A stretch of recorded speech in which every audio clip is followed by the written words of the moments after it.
In a startling new report, ProPublica has revealed that a Republican billionaire donor has been quietly paying the pricey private school tuition of Justice Clarence Thomas's great-nephew, Mark Martin, for the past several years. What is even more concerning is the fact that Justice Thomas never disclosed the tuition payments in any of his official filings, even though he had custody of the child at the time. His failure to do so has raised questions about ethics reform at the Supreme Court and whether Justice Thomas is even abiding by the Ethics in Government Act. It is important to point out that Justice Thomas did make a disclosure for a fraction of Martin's tuition payments from a friend, but it was much lower than what the Republican donor, Harlan Crow, had been paying. Furthermore, ProPublica recently uncovered that Crow had paid for luxurious vacation trips for Thomas and his wife for more than 2 decades and had purchased properties in Savannah, Georgia owned by Thomas's family, including the home where his mother still lives rent-free, yet, none of these gifts had been disclosed.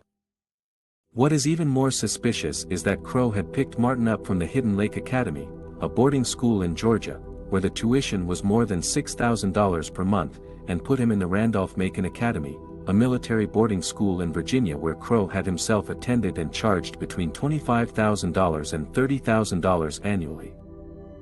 This amount of money was completely overlooked by the justice in his financial disclosures, leading to a growing concern among Democrats in Congress that it reveals the need for a highly regulated standard of ethics at the Supreme Court.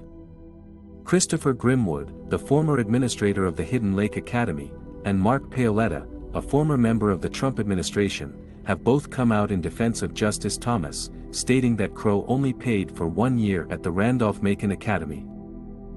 This has been confirmed by Crow's office, but that has not stopped Democrats from continuing to call for a much-needed code of ethics.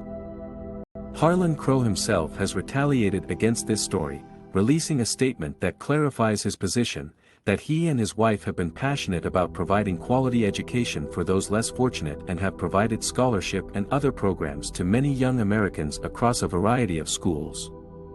He goes on to mention that it is wrong of those with political interests to try to turn helping an at-risk youth into something nefarious or political. At this time, Justice Thomas has yet to respond to any questions from ProPublica and has not responded to any requests for a comment from CNBC, leaving the question of whether or not he is following the Ethics in Government Act up in the air. This new revelation serves to highlight the need for more transparent and honorable rules surrounding the Supreme Court and its justices.